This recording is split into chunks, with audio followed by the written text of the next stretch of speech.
Aleksandra Stach, serdecznie zapraszam.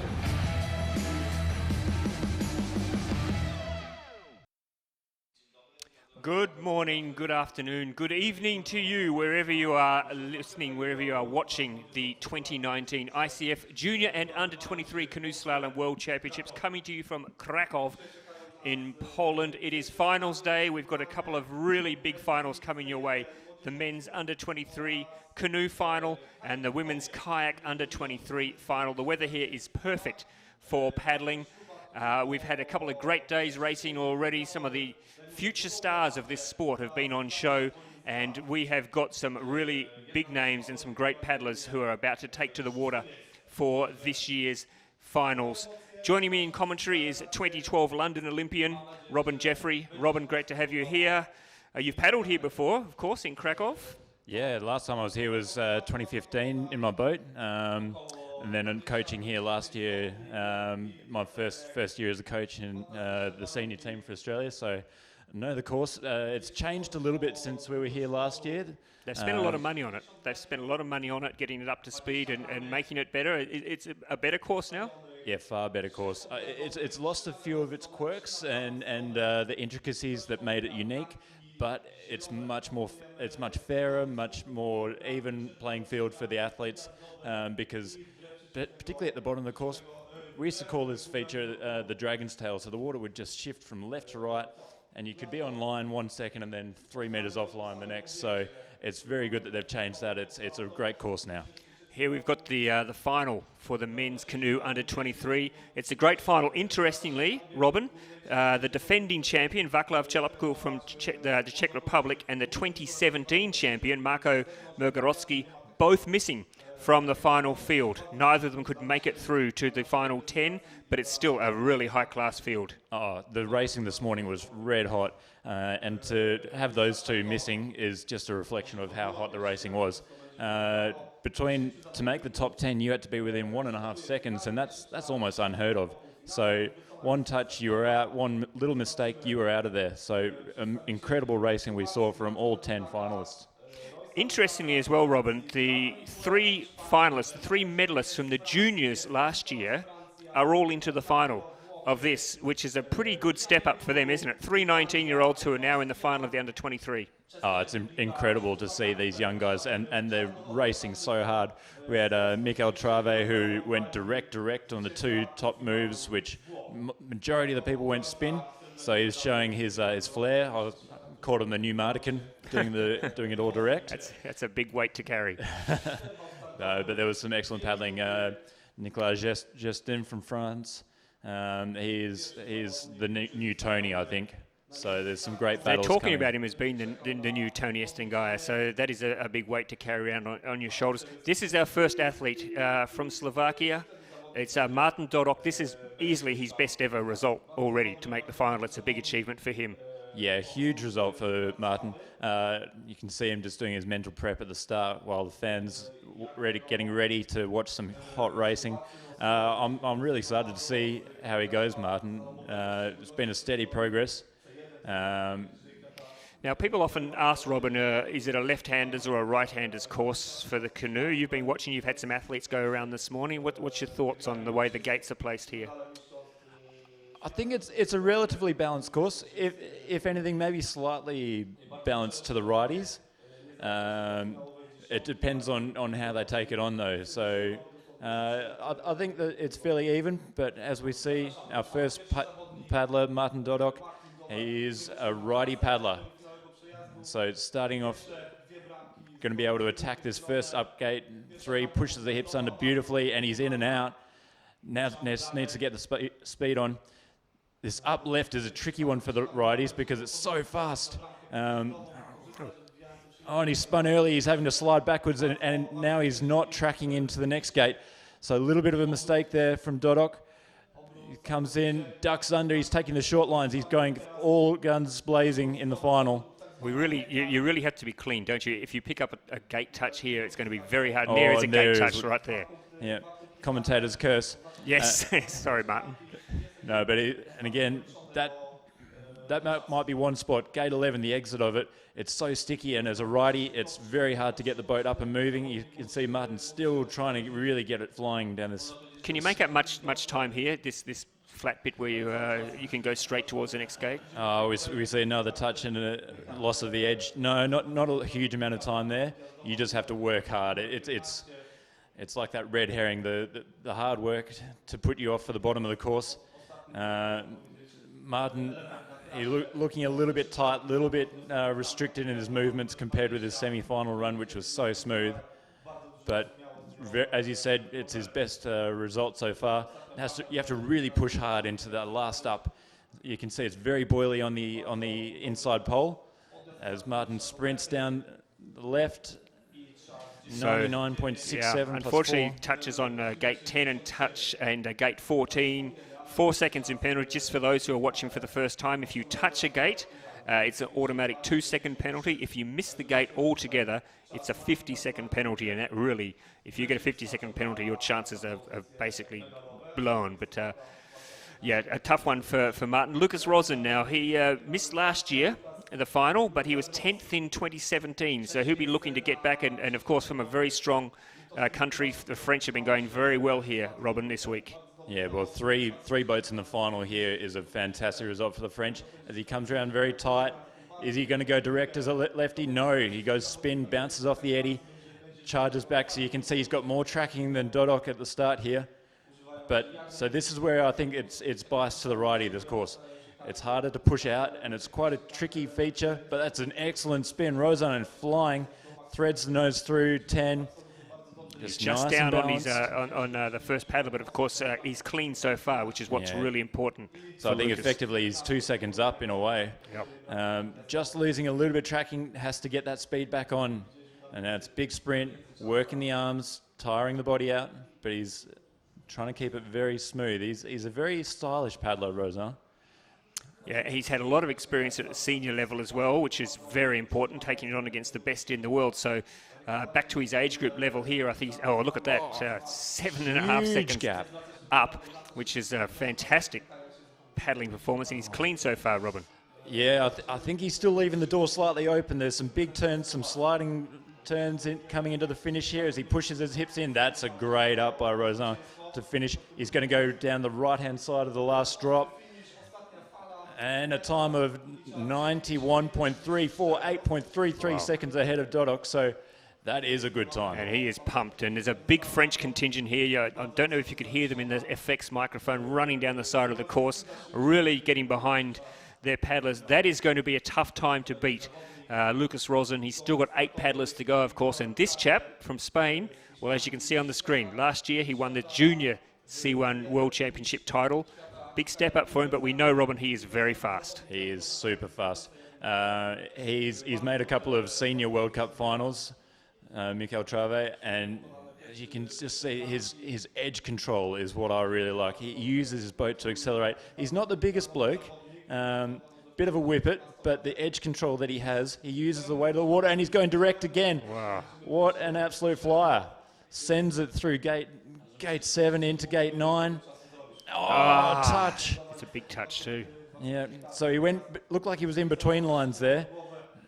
But you can still pick up the best part of a second by going direct. You can, and he's lost another little bit of time there as he wobbles across the stopper into gate 11. Needs to really fly now. He does have the ability to fly, but he needs to cut every line possible. Put every ounce of energy into this last drop, last section. So the time he's aiming to beat is 91.34, which is the time set by Rosen from France. The gate touch is going to make it tough for him, but he's working really, really hard to try and pick up a bit of time here on the bottom of the course. He absolutely no doubt he knows about that 2-second penalty. Yeah, as I said, Rosen left the door open slightly because he did some big turns, big sliding turns. So Trave is going to stay on the right, needs to pull it around. Use the body rotation to fly out as he goes down the left-hand side. I'm Just not sure outside, no. Yeah. Hands to the head, and look, it's 2 seconds. He's 2 seconds behind Rosen, which is the penalty. Yeah, it would have been a dead heat without that penalty. Isn't that amazing? Without that penalty, he would have been exactly the same time as Lucas Rosen, but currently puts him into second position. But as we saw, Robin, as you mentioned in the introduction, there's only less than 2 seconds between. It's separating the whole field. And real characters getting on the start line now. Yes. Jules Bernadette, just checking his scent. Another of the French contingent. He finished 7th in the Junior World Championship final last year behind Trave. So he's a good operator. Whether he can finish in the medals here, it'll be a big step up for him. Yeah, if he wins this one, I think we can call him the Fresh Prince. Yeah. He's in between lines. He's going to have to pull it around. That is an excellent save. So he's managed to go direct. I'm not sure that was the plan. He looked like he was going to go spin. That's tight. We're going to have to wait for the judges to see if he was clean through there. And Robin, would an athlete change his plan? Well, look, he's up. He's very fast. Yeah. Would an athlete change his plan based on what other athletes have done before them in the final, or are they switched off to what's been happening? I think ultimately you're switched off unless someone puts down an absolute flyer and you hear it on commentary and like, right, well, I was going to take the more conservative line. I now know that I have to take the more attacking line. So I don't think that played into his adjustment of line at the top there. As we see, a silky smooth gate 15. Nice. He is on fire. I think, yes, he's 2.6 seconds up. This could be the quickest run of the day. Choosing to go further right into gate 17. So Jules Bernadette, another of the 19-year-olds. Touching gate 19. I did not see that. We're going to have to wait and see that on review, maybe. But he's still going to be fast. No doubt about that. He is still going to be very fast. He's still going to take the lead. 1.7 seconds up. Goodness. That is incredibly fast. With a 2-second penalty, we now know how fast they can go. Yeah, he is throwing down the gauntlet there to all the rest of the world. In fact, the penalty's still... He's not sure of the penalty. Well, actually, he's now been given a 50. Jules Bernadette has now been given a 50. I'm not sure what gate that was for. I did think that was very tight. Gate 8, the upright under the bridge. It was very close. Another character, Justin, doesn't know how to put his helmet on, but let's hope he can put his paddling... Well, he is a guy who's had a lot of experience at the senior level. The next Tony Estengaya, apparently, very, very fast. Very good paddler. You watch how vertically he keeps his paddle down the whole way down his run. In the water, that excellent body frame. He decides to spin. The first of the righties to go spin at the top here. Looking good. So the asterisk is still on Jules Bernadette's name, so he still has the 50 next to him. So I'll keep you updated when that... Absolute flyer from Justin in gate 9 there, and that's fast. So as a lefty, he can really get the speed on now. That's the quickest exit we've seen, gate 11. I think that's where time could be won or lost today. It's either in the 2 spins or 2 big moves at the top, or that exit of gate 11, because it is so sticky. This is where, as a lefty, it's a little bit harder coming into gate 15. His time's still pretty good, though. Yeah. I think slightly down, is it? No, he's up. Nope. Just his nose in front, so how can he finish off? Has he got much... Because don't forget, they've had the semi-final this morning, so they've already been on the course once today. Yeah, and it is a fairly similar course to what we had in heats. So, in effect, these athletes know the course extremely well. So, hence why we're seeing such aggressive racing, charging down the left, goes through the stop at what time? He's the new number 1, Nicolas Guestin from France. 90.39 puts him into the lead. Incredible racing. French 1 and 2 at this stage. French 1 and 2, but we have 5 athletes still to come. And Jules Bernadette, the 50, has stayed on. So he, unfortunately, even though he was incredibly fast on the course, the 50 has cruelled his chances. So he is currently sitting in 5th position. Mikosi, the next paddler, of course. Silver medalist last year behind Trave in Ivrea on his home course. Picks up an early touch on the exit of gate 3. Just didn't quite get the hips up high enough. Gives himself room, so he's looking for the tight exit to come out here. And he's going direct as well. So Trave set the pace on that first semis run. The righties are following suit. Will he go direct? Oh, he's going to go spin. That's a good spin, though. I think he'll be slightly down. Yep, 2.5 down on Justin into the first split. Because he's very aggressive style, he does move his body quite a lot front to back, generates his speed through his body, not his arms, but that can upset the boat run. From a very strong paddling family, his sister Elena has been paddling really well this week as well, and they did the C2 mixed together. So very, very accomplished paddlers. But I think he's going to be a bit down here. Yes, you can see with that touch, and he's slipping away a little bit now, unfortunately, for Flavio Mocosi from Italy. He's going to be outside the top 3, I think, unfortunately. Yeah, so real shame for Mocosi, but as you said, he's very young. It's been a great experience for him to make the under-23 final in his first championships as an under-23 athlete. Yeah. It's great having like 3 19-year-olds in this final. Well, 4 actually. I think there's 4 19-year-olds in this final, which is quite amazing that they've all stepped up like this and just made the transition so comfortably. Yeah, it's exciting times for the future of our sport. Yeah. So we have 4 to go, and here's the Irishman, Liam Jagu, who is a silver medalist from way back in 2014 in the juniors. Yeah. I think, and you know Liam quite well. I think, Robin, you've been around for a while and seen him paddling on the circuit. Yeah, thanks, mate. Been around for a while, but no, I know Liam well. He's a great young paddler. He's promised a lot, and I think this could be a real opportunity for him to deliver. He's now being coached by Nicolas Peschier, great paddler himself. So Nicolas has been helping him to just refine that technique, and he is up. So the words of wisdom from Peschier coming through, and this is where he can fly. That's it, in and out. That's one of the fastest exits we've seen. So that's where Justin made so much time on the rest of the field, and we can see the lefty absolutely flying. He has one of the best forward strokes going around. You can see just his raw speed there. It's very efficient, fast, but he's at touch gate 14. Big touch. So any advantage might have just evaporated. I think you're going to have to be clean from here on to have any chance at all of making top 3. He has put him just behind, unfortunately. But is there time to be made up on the bottom part of the course? Justin was very good, but you never know. He has to take every risk now, find every millimetre of space, and he's sliding a little bit heavy edge. Which side does he go down the drop? He goes left. It's a slightly bigger stopper down the left, but a shorter line. Moves into 3rd position. You can see he knows that 2-second penalty is crucial. It really, really is. It's the difference between, well, if he, without that gate touch, he would have been sitting up there in number 1 position and throws the paddle away, because that, as you said, Robin, this was probably his best chance. And he's probably now blown it with that little, well, it wasn't a little gate touch, it was a big gate touch in the end. But now here's a guy who this is, making the final is a big career moment for him. 3rd fastest in the semi, Jan Vitrosky from the Czech Republic. I mean, we all know the Czechs are incredibly good in all forms of paddling, but this would be a big performance for him if he can make it through to the podium.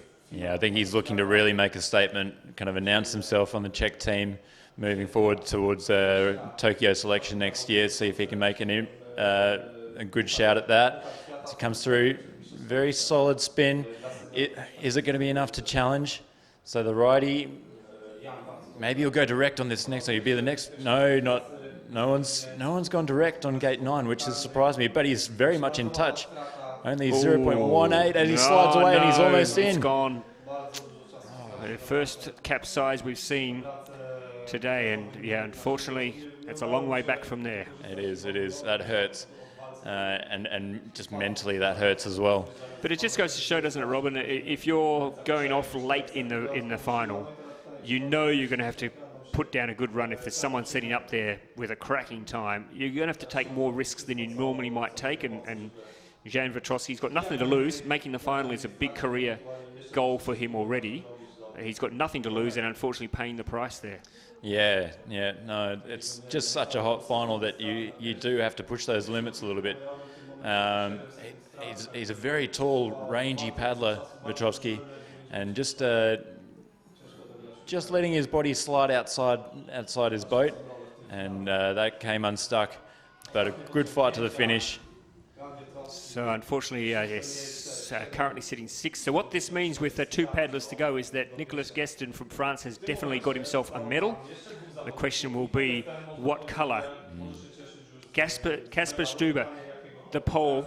Local favourite. Exactly, 2017 Junior World Champion. He's got the home crowd here behind him. His heart must be beating at 1,000,000 miles an hour right now. Yeah. No, this is a huge moment for Stuber. He's been one to watch for me. I've been requesting him to be captured on our video review because I think I like his technique. He looks very solid, and he's done that move so many times before, and he comes out too tight. I thought he was off the back. That was an incredible save there by Stuber, and he's still in. I think he's still on form. He must know every bubble in this course. Can he use that to wake up? Gets the nose moving downstream now, and he's ahead. Wow, what a recovery from near disaster. He is now 0.9 ahead.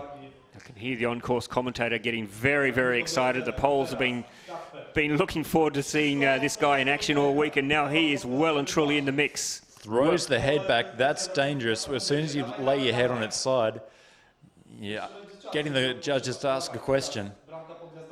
But I think he's safe. He runs the boat into the back. It's a bit of a longer line there, but as a lefty, just trying to keep as much speed on the boat as he can. Oh my goodness, it's so tight.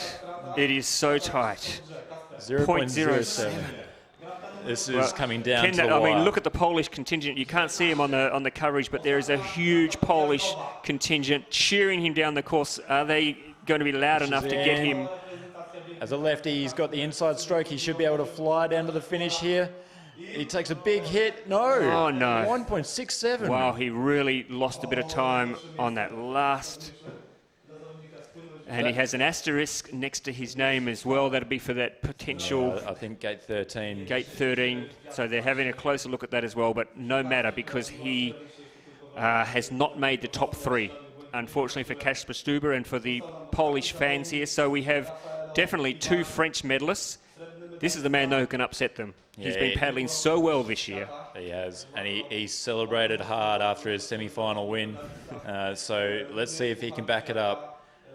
I think he was trying to do a Daniele Momenti from the London Olympics where that's good. He screamed so hard that Kauser heard him. But he's nice now. It's nice so far.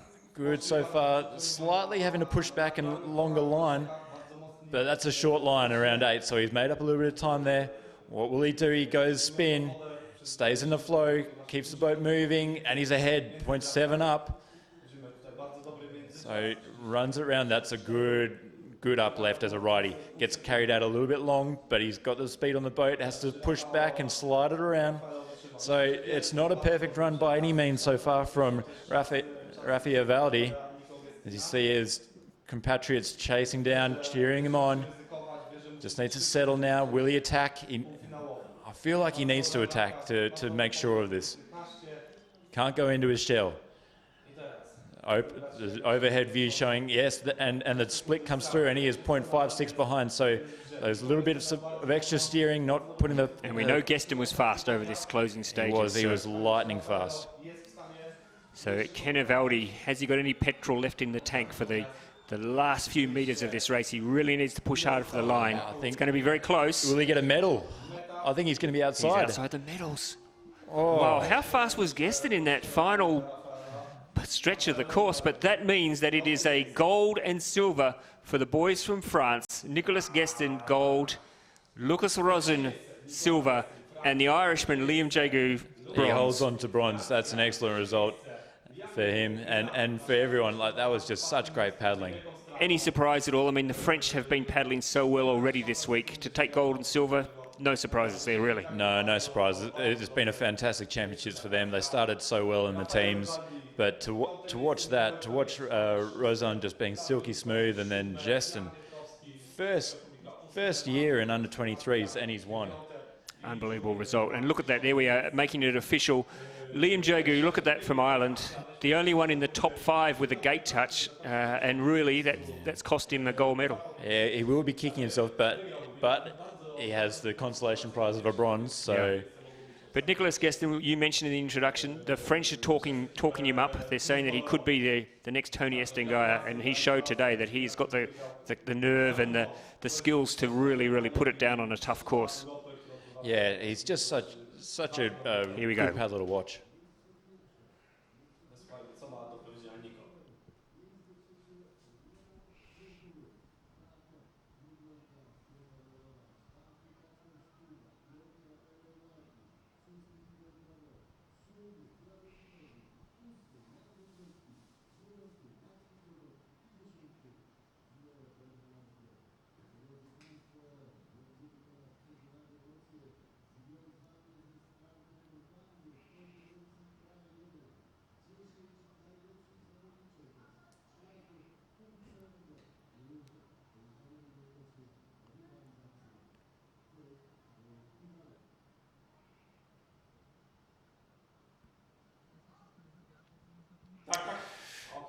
Yeah, look, he's obviously very happy. Great result last year, although obviously from what he was saying, he was a little bit disappointed that he only got when you say only, but he got the bronze at the juniors last year. Gold this year, saying, Robin, that his goal next year is to make the senior team and to be a regular on the senior team. But, I mean, he is exciting, isn't he? He is a paddler that we're going to be watching for, and by the time the Olympics get to Paris in 2024, he's going to be a name to watch, isn't he? He certainly will be. And the French team are going to be moving up to Paris from their base in Pau soon, so they're going to be hard to beat on their home course there.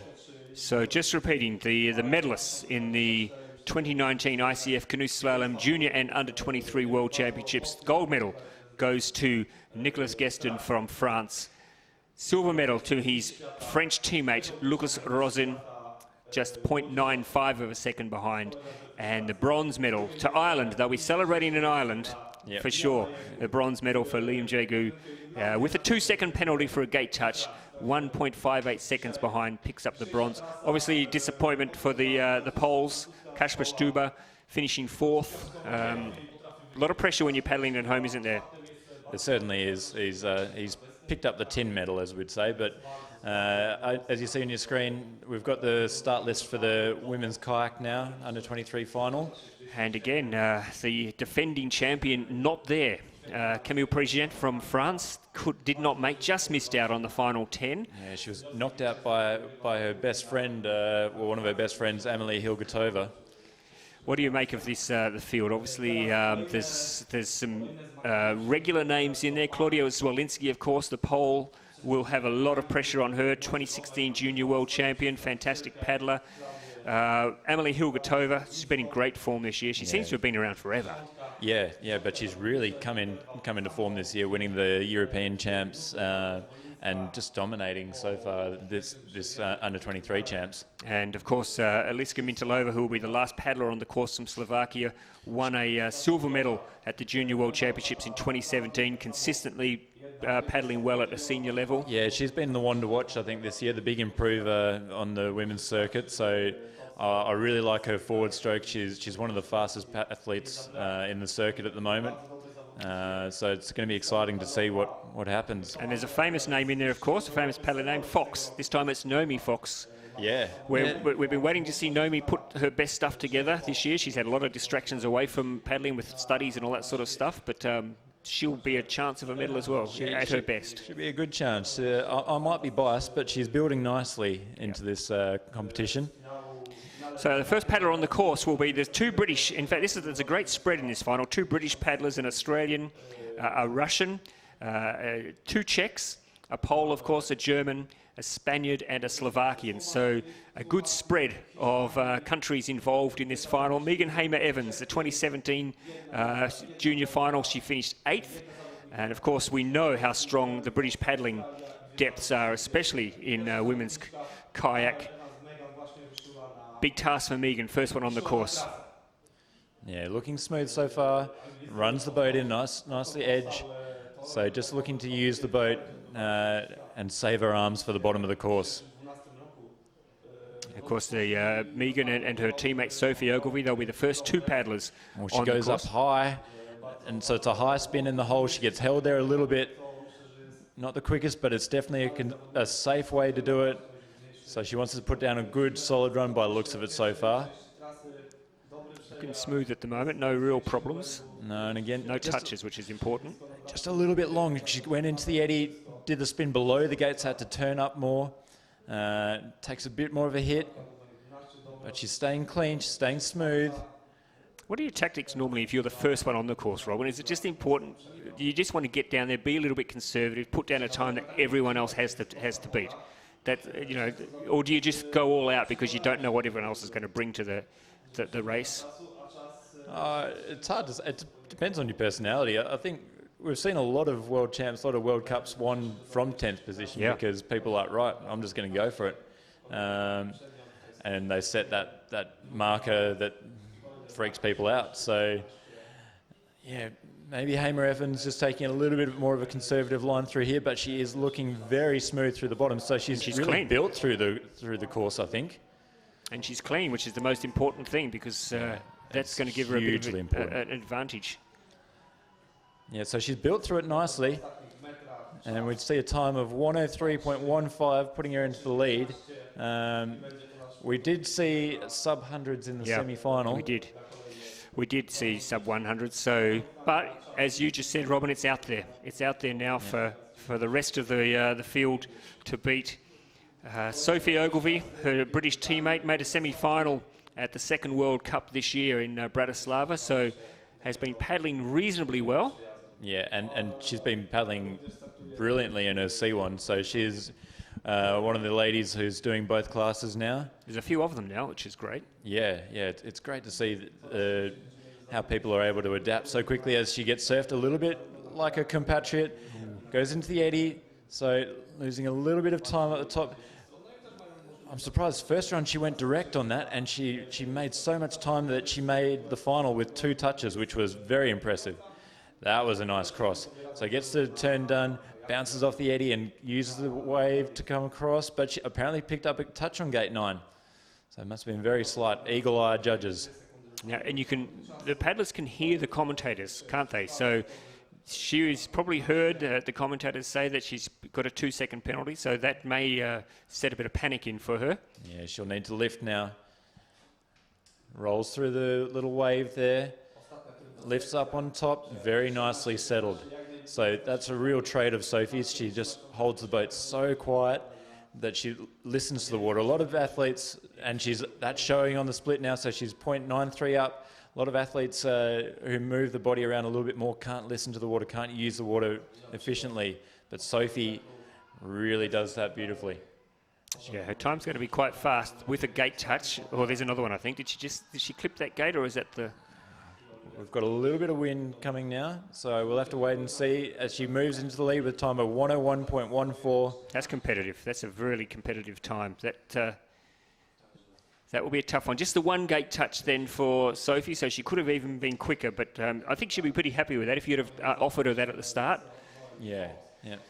So Naomi Fox, she's doing both the K1 and the C1 here. Yeah. What's her preference? What does she prefer? Do you know? Has she got a favourite? Does she prefer the C1 or the K1? I think in the last couple of years she's preferred the C1, but she really stepped up in the K1. She's found an extra gear. Speed. There's a touch, I think. I didn't see anything, but she's run wide, so she's gone into the eddy like the first 2 athletes. So it seems that the safe line is the option at the moment. We'll have to wait on confirmation on the touch on gate 5. As Noemi drives across, that's it. I think that's the spot to spin above, and then you can let the nose go, and that's showing in the split. So 2.73, that is lightning. Come on, Noemi. Gets a nice tight turn, good strokes away. That is the fastest we've seen gate 11 done, and it's such a key move.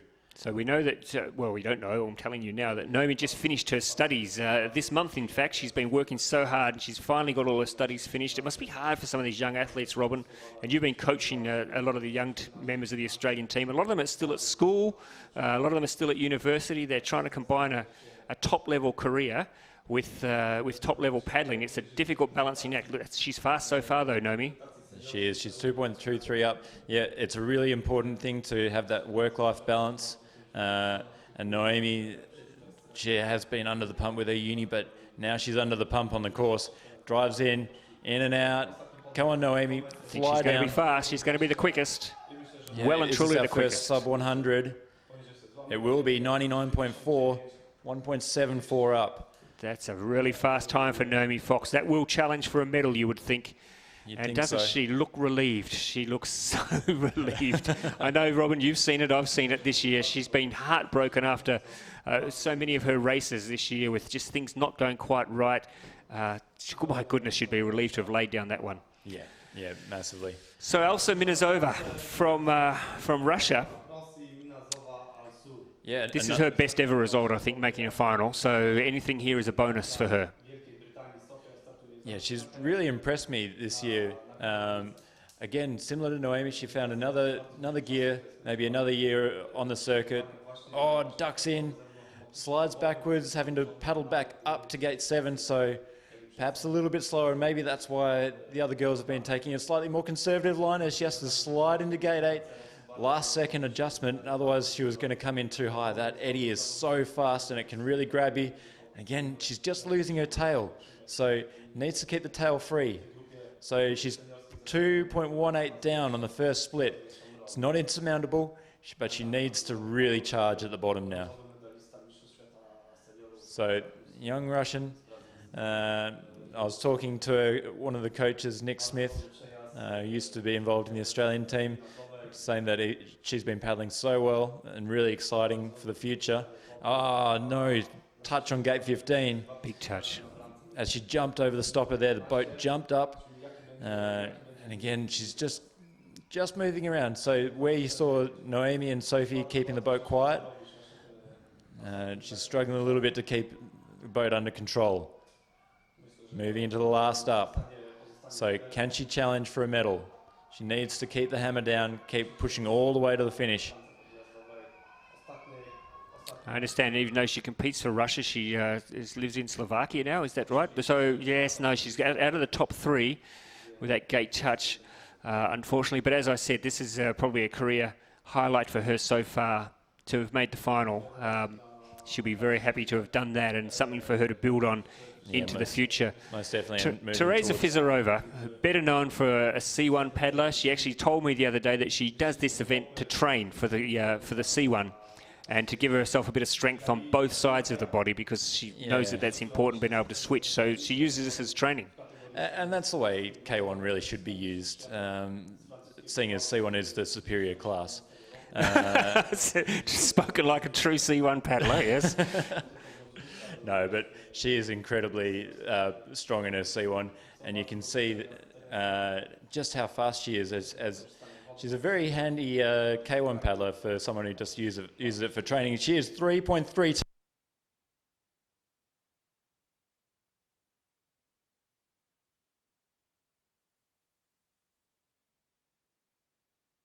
Momentarily. I'm not quite sure if you can still hear us, but we've lost all the power here, but we can tell, Robin, we have to go back to the old style of looking out the window. Actually, we're back on again now, so just picking up on Teresa Fizarova, who is looking clean so far, strong. Yeah. So trying to keep the boat light through these stoppers. Still fast. Still fast. She's lost a little bit of time. So Noemi was very smooth down the bottom. Can Fizarova hold it together? She's looking at a potential medal here. So Naomi Fox, the Australian, still in number 1. Fastest Her time time from semis was 99.4. I think she could challenge. Time slowly ticking away. She moves into the lead, 98.76. She can't believe it. She cannot believe it. She cannot believe that she is suddenly sitting in a potential medal position. That is a really fast time, clean and fast. I mean, that shows you how fast she was at the top, because she lost time gradually throughout the course. But now at the top of the course, we see well, it's not Sophie Ogilvie, Klaudia it's actually Zwolinska. And yes, Klaudia Zwolinski, the local hope from Poland. She's got to have a good chance here for a medal on her form. She does. She's been one of the top female athletes on the circuit on the senior team for a couple of years now. And again, similar to Sophie Ogilvie, so maybe serendipitous that Sophie was shot up there.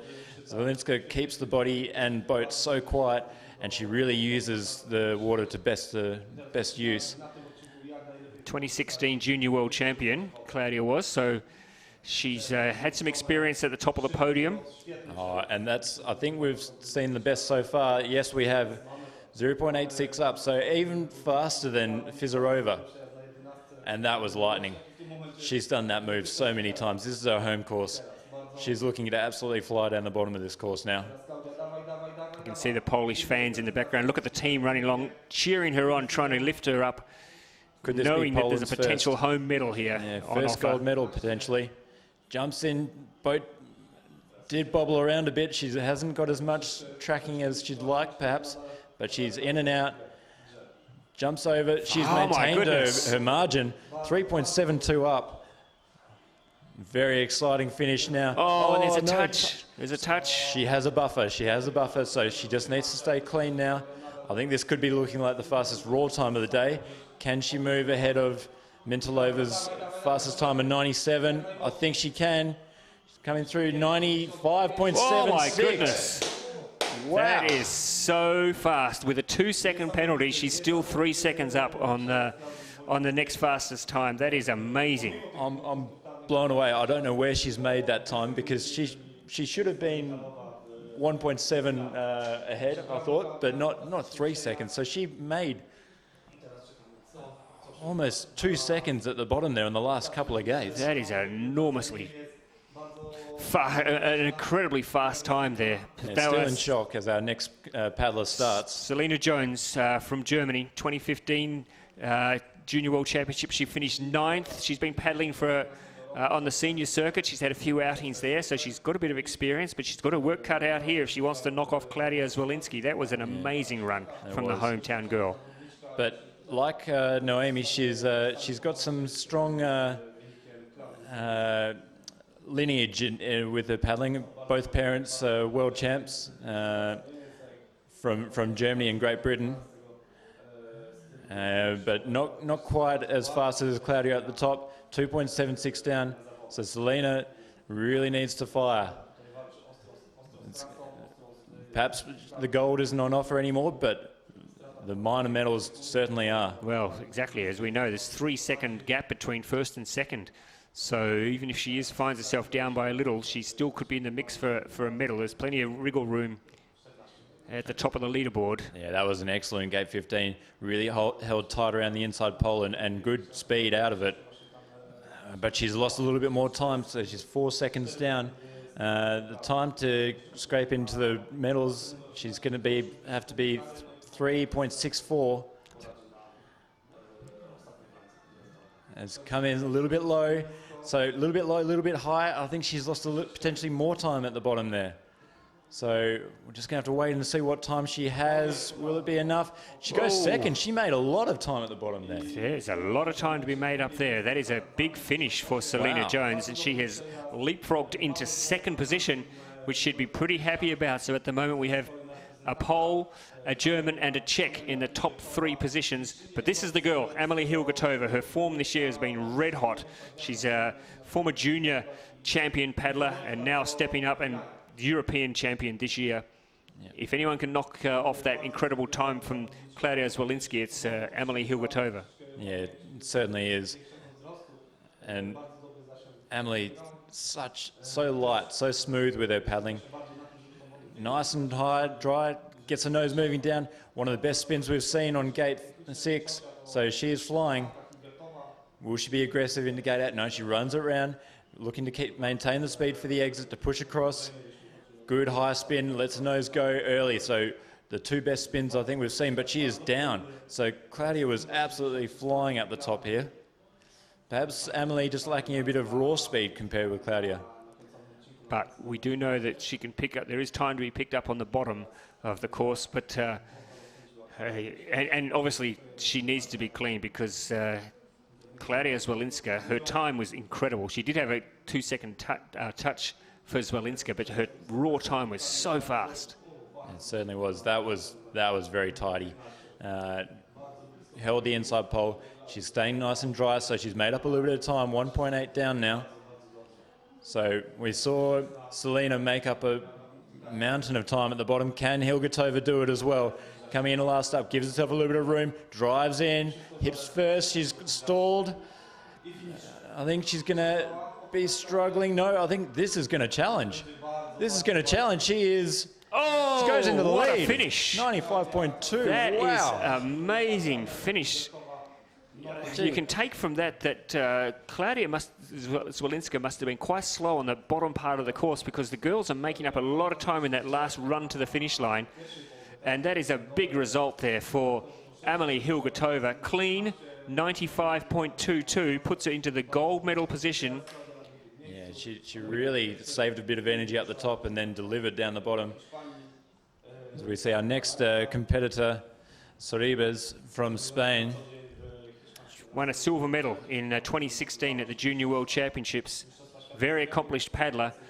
She's going to have to be really on the top of her game, though, today to challenge for a medal. At the moment, it's Hilgertova from the Czech Republic in the gold, Zwolinska from Poland in the silver, and Jones from Germany in the bronze. Yeah, a bit of a conservative start there from the Spaniard. She comes in, runs around. So good exit speed. She's getting held in the stopper a little bit. She sweeps it down quite aggressively. So 1 second down, that's not insurmountable. But now she's caught. Now she's caught, and now she's slow on the 80 line. That hurts. She's doing some good recovery work, but that is going to drain a lot of energy from her arms for the bottom section. Here's the pressure, Robin, we were talking about. She would have heard the commentators. She would know that they got very excited when the local girl went down there. She would know she needs to take every possible risk to be in the hunt here. Yeah, and I think she is risking it. She's risking it for the biscuit. We see next split time, I think she's lost quite a significant chunk of time here. Yeah, 3.97 down.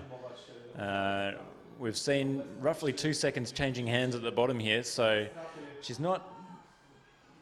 She could still be in the hunt for a medal here. The bronze medal is still up for taking, really. You'd think she's certainly out of the race for gold and silver, but she could push for a bronze. Very smooth last up. Will the energy that she expended up the top come back to bite her? I think it might. Yeah, she's outside 100 seconds, so comes in 6th place, 100.32. Which means that Amelie Hilgertova and Klaudia Zwolinska have medals. So a Polish medal, they'll be very, very excited about that. The question is, what colour will it be? Because Eliska Mintalova can have a big say in this. 2017 Junior World Silver medalist, stepping up now under 23. Very good paddler from Slovakia, where they seem to grow on trees up there. There's so many good paddlers in Slovakia, and she is very fast. Yeah, one of the... Oh, she's made a complete mess of that. That is a 50, is it? I don't think she went through the gate. Oh, the whole... She's going back, so she is out of the hunt. That means the gold medal will go to Amelie Hilgertova. It's all gone bad, unfortunately. Well, the pressure, Robin. The pressure of being last on the course. She's the first one to go direct on gate 6. She's going to have to pull out every single stop now. She has to go direct on 9 to have a chance. She spins. It's a decent spin, but time is just slipping away. She's 10 seconds down. There's no way she can make that up. So you would think Amelie Hilgertova has backed up her European title this year with a World Under 23 title. What a fantastic year this young lady is having. And it means that Klaudia Zwolinska from Poland will take the silver. You would expect, and Selena Jones from Germany. Great result for Selena to take the bronze. But let's just watch the finish of this run here from Eliska Mintalova. It's been a disappointing run for her, but she needs to finish strongly. Yeah, our sport is so cruel. I mean, you can just see the raw speed that she has. Even after that work she did at the top, she's maintaining this gap, which is impressive because that would have taken a lot of energy away from her. So, disappointment right now for the young Slovak, Mintalova, but she's going to be back faster and stronger in the future, and I think she's really one to watch. So you can see, I think she's actually made quite a bit of time down the bottom here. No, maintains the gap, but as I said, great response. Great to see her really finish that off. Just really got herself into so much trouble that she could not recover from. So congratulations to Amelie Hilgertova from the Czech Republic. That is a fantastic result. There it is. That's official. Amelie Hilgertova, Klaudia Zwolinska, that gate touch, as we saw in the men's with Liam Jagu, the gate touch so cruel for Klaudia Zwolinska. That would have given her the gold by a long way. And Selena Jones, well, 3 seconds between the first two and third, but that's a pretty good podium. Yeah, very handy podium there, and again, it's just so exciting here at the Under-23 Worlds. We get to see a real snapshot of the future of our sport. So, and to see how the athletes respond to mistakes like we're seeing from the Spaniard here is so impressive. I'm yet to see a perfect run from anyone in our sport, and it's these how you respond to mistakes and how you respond to adversity that I think that's one of the great things about our sport. I think we could say, though, with our 2 gold medalists today, first in the men's and now here, we've had some really quality performances and the experience of Amalie Hilgertova, just to be able to come out in this situation and to put down a run like that is just so impressive. And this girl is having such a great year. I think we're about to hear from Amalie Hilgertova. I'm sure she'll be pumped. Jestem tutaj z nową mistrzynią świata Amelią Hilgertową. Jak się, Amelia, czujesz? To był bardzo dobry przejazd, czułam się bardzo dobrze na wodzie, po problemach na Mistrzostwach Europy w Liptowskim. Tutaj chciałam się poprawić i się udało. Amelia, jesteś złotą medalistką Mistrzostw Europy Seniorów. Tutaj wygrywasz kolejny tytuł. Co to dla Ciebie znaczy? W Liptowskim Mikulaszu na Młodzieżowi przez tego roku zająłem 4. miejsce. Było to bardzo rozczarowujące dla mnie. Teraz ten wynik bardzo mnie satysfakcjonuje. Jestem bardzo z siebie zadowolona, bardzo dumna. Życzę Ci wszystkiego najlepszego. Yeah, she's pretty pumped. She was just saying, Robin, I don't think you could hear her answers, that she was disappointed after the European under-23s that she didn't follow up her good form from earlier on in the year, but she started the season off in the best possible way, winning a senior gold medal at the European Championships, which is, you know, just incredible racing from this young lady. And the confidence for her to go out there today and put down a run like that, knowing, I mean, she would have heard the crowd going off with the Polish paddler Zwolinska. To be able to go out there and hold your nerve is pretty impressive. Oh, it's very impressive, and it holds her in good stead for the senior world champs later this year in La Salle d'Urgell in Spain, which also doubles as our Olympic qualification. So the Czechs are looking good with Amalie Hilgertova in their stable. And let's talk a little bit about the pressure that was on Klaudia Zwolinska, because you know, obviously you've seen her face on some of the advertising around town. She's very much been a focus of these World Championships. She's come out today and take away that 2-second gate touch. Her raw time was 93.76, which is just incredible. And for somebody to withstand the pressure that she was under this week, to come out and put down a run like that is just so inspiring for somebody who's so young still. Yeah, certainly is. The speed that she showed and the aggression she showed on the top section was fantastic, that she could hold her nerve.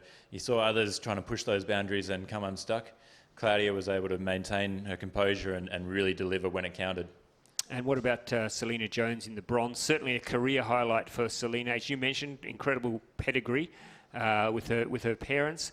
But coming into today, I think her best ever performance was a 9th at the juniors way back in 2015. So this really is for her a breakthrough moment. Yeah, it could be that breakout moment where it now gives her the confidence to go on and try and challenge the senior German girls moving ahead to Tokyo and Paris. And if we just look at just looking now at the top 10, how it rounded out, of course, Teresa Fizarova, who will very much be more focused on the C1, finished in 4th position, which is a great result for her. I'm sure she'll be stoked with that. Naomi Fox from Australia finished 5th. Yep. And there's her teammate, Kate Eckhart, sitting up there, would have been watching on, but that's a good result for Naomi's confidence as well. Yeah, I think that'll be a really good confidence booster, and particularly she is still kind of regaining a little bit of her headspace really from the huge workload that she's had from uni. So great result from Naomi there, and hopefully that gives her confidence for tomorrow, and she'll be competing against a lot of these ladies again tomorrow. So we hope you've enjoyed the finals this morning. There is the gold medalist Amalie Hilgertova. Really, look how strong she looks, Robin. I mean, what do you take? Look at her style. What can you read into the way that she's attacked those gates and her focus? The key thing that I see from Amalie is just how quiet she keeps her body. So she's not rocking forwards and back or side to side. The boat is really level. She uses the water to best advantage because, let's face it, she's not a powerful athlete. So she's grace and class on the water. And of course, from a strong paddling country, of course, the Czechs, they've already had a great World Championships. They've won. They won both the mixed C2 races earlier on, and they did very well in the teams events as well. And you would expect that, of course, from the Czech Republic. We'll be heading there for the World Cup final and the Extreme Slalom World Championships later on this year, which is pretty exciting. And I'm sure that Emily Hilbertova would love to be part of the finals there and in front of the home crowd in Prague. So some great racing already this afternoon. We'll be back with the juniors. I love watching the juniors. I mean, these are the stars of the future. These are the guys who, most of them won't be worrying too much about Tokyo next year, but they'll have very much, Robin, have their sights on Paris 2024 and even Los Angeles 2028. But we do get to see some outstanding young athletes in action in the juniors. Yeah, it's going to be brilliant this Saturday, so make sure you tune in. We're just waiting now. I think very, very soon we'll have the medal ceremony. We'll have the medal ceremony for the two events today. We'll, of course, have the men's C1 and the women's K1.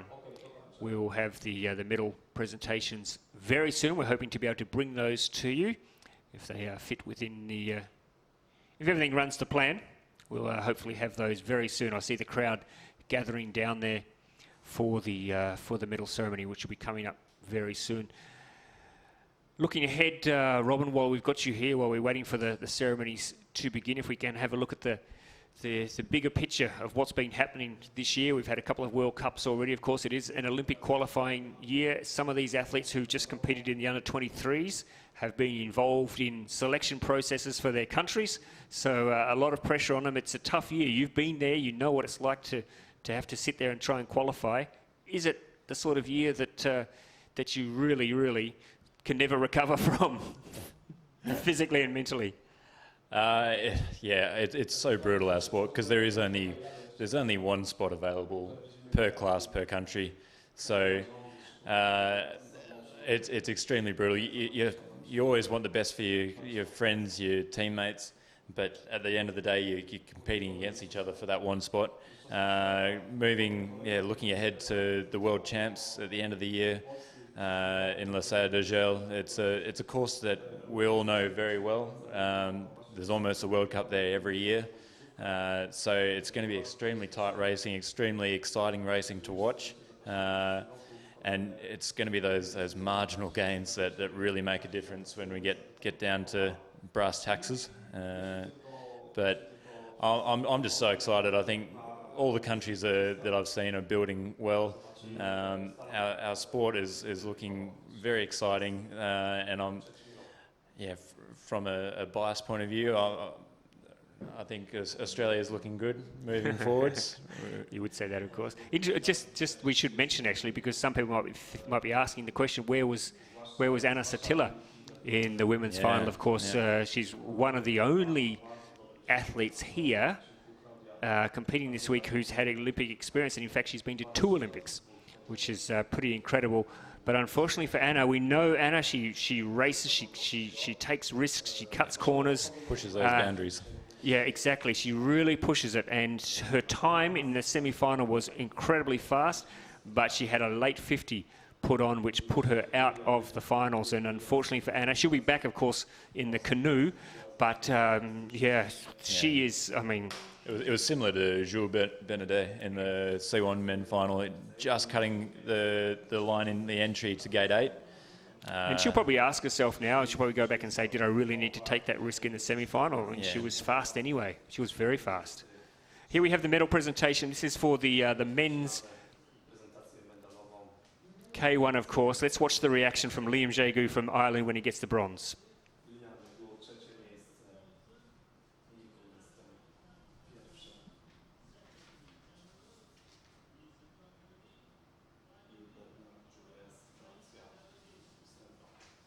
I'm not sure if you can hear at home the introductions, but they are just introducing the officials who will be presenting the medals. 2 Frenchmen and an Irishman. wręczać medale. Będziemy 2 przedstawicieli Francji And we're about to have, i Irlandii. there he is. He looks pretty happy, Robin. Yeah, no, and he should be. That was a fantastic run. And as we said, without that touch, he would have been gold, but he has an excellent consolation prize. So how do you think he'll feel? Will he feel that it's one that got away, or will he just be happy that he's up there and he's won a medal and this is a big moment for him? Knowing Liam, he'll be stoked that he's up there and have a medal. I'm sure that there'll be that little voice, little bit of him that is thinking why, but he'll be congratulating both Rosin and Justin for fantastic runs themselves. Lucas Rosin looking pretty happy there. Give a little jump there on top of the... What is that block made of? Do you know? I haven't checked it out. Is it a stone? Or It is stone. It's nice. It's an imposing podium. It's very imposing. And the gold medalist, of course, well, you cannot take anything away from this young man. He was fantastic. Nicolas Guestin from France. Can he jump up, do a box jump onto the top step? Is there a step there? No, there isn't. So it's a test to even get onto the top step. He's urging the crowd. Needs their assistant to get up there. Just remember this man, remember this face, because we're going to see a lot more of him. And I think as I said earlier on, leading into Paris, especially 2024, he is going to be very much part of the French preparation.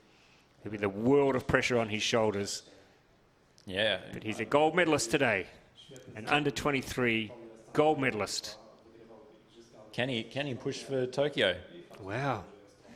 It's pretty open at the moment, the French qualifications. So we'll have to wait and see.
Bravo, Nicolas Guestin.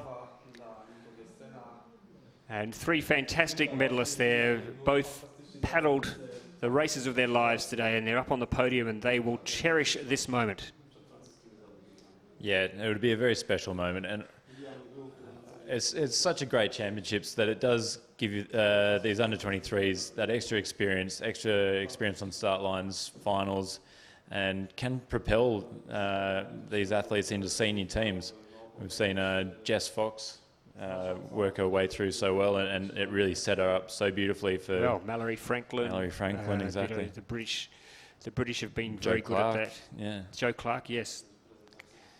Yeah, it's just getting that experience, Robin, at competing at a big event like a World Championships. It's so invaluable to be able to have that experience and to know how to deal with a situation.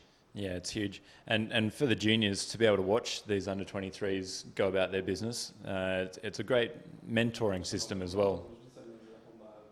So great initiative, the under-23 and junior world champs, having them together.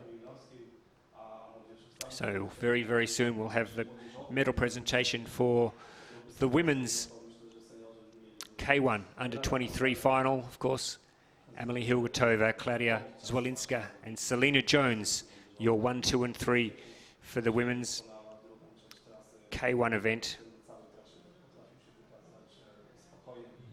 Tremendous day of racing already, and as I said, later on this afternoon we'll be bringing to you actually the junior finals this afternoon. There should be some fantastic racing there. There's some exciting young athletes who are competing at junior level, And some really fast times, in fact, set yesterday by some of the youngsters. When I say the youngsters, I mean some of them are 15. But the guy in particular, Johan Seneschal from France, who qualified fastest in the men's junior C1, he had 6 seconds of penalties. And still won. And he was still fastest, and he was fastest by a couple of seconds. I think he would have been top 3 in under 23s without his touches. Yeah, well, in fact, he would have been fastest wow. in the under 23s without his touches, which is just amazing. And so he's got blistering speed. Yeah, and then we saw a similar thing with the women's junior K1 with Antoni Galiskova, who's been around and is a really, really accomplished paddler, but her raw time was really, really fast as well. She's been at these junior events for a long time now. I said to her the other day, I said, I can't believe you're still a junior. How can this be so? Let me see your passport. But she is. Here are the medalists. Here they are from the women's under 23 K1.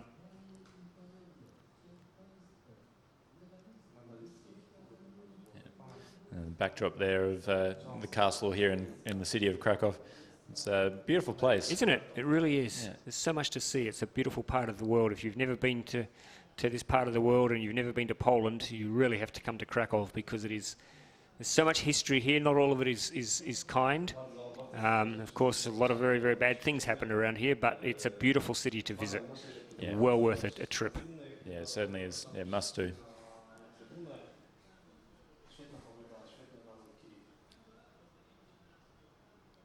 Our bronze medalist from Germany, it's Selina Jones, just about to be introduced to the crowd. Good crowd here today too, Robin. They've come out to have a look. It's not far from the centre of Krakow. It's not too far to come, is it? It's a really handy location. It is. And a lot of people, the amount of bikes here, a lot of people have just jumped on their bike, rode out to the course and enjoying a great day by the river. Here she is. She is excited, and so she should be. This is a career highlight for her for sure. She's very, very happy to be up there and to win that bronze medal. She'll cherish this moment, and I'm sure there's a special place at home reserved for that medal. It's always nice to see, isn't it, Robin, new medalists, people who have not been up on the podium before, or maybe have only ever been up there once or twice before. You can see this, look at the smile, you can see what it means to them. Yeah, it means so much. No, that's great. And it was a good little box jump up onto the Claudia was a bit excited. She's so excited. She almost got up there too soon, but the Polish fans here are giving her a big, big cheer. Great moment for the home fans, great moment for Polish canoeing. They've done a great job, the organisers, putting on a fantastic event, and it's so nice now they've got a medal to show for it. This could be the first of a couple, maybe. Let's wait and see, but such a great result for Claudia. Like Liam, she'll probably go back and look at... Yeah, I mean, that's one of the best runs I've seen. That would have challenged at a senior level. I really believe that was... and unfortunately for her, it was a slightly silly touch on gate 18. Yeah. But nonetheless, a silver medal and great performance. And here's our gold medalist. You cannot take anything away from this young lady. Fantastic paddler. So experienced, even though she's at an under 23 level. She's been paddling for so long. I think she was born with a paddle in her hands. Yeah. Makes it a big climb up. Yes. Don't twist your ankle, whatever you do. Yeah, it's not a smooth surface up there. No. It does undulate quite a bit. So. No, they do like giving a bit of a jump, but that is a great result. Look at Amelie Hilgertova. Yeah, canoeists aren't great on their legs normally, so... I'm always amazed when they get out of their boat. They've all got such skinny legs, but they're so big up the top. Their arms and shoulders are so powerful. Yeah. So Amelie is... she's one of the nicest people on the tour as well. She's always got time for a chat. She's always happy to share her knowledge and her thoughts with anyone, and she's just a pleasure to be around. So it's so nice to see her winning this gold medal. Yeah, it certainly is.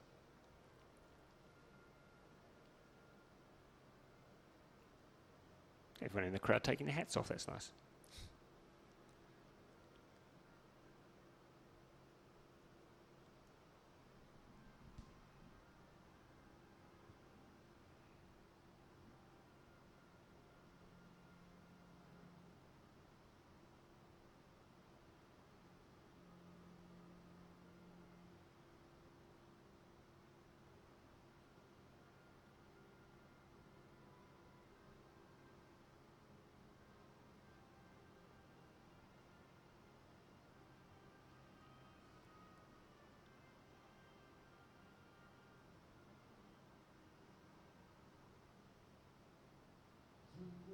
Congratulations, Amelia Hilgertova.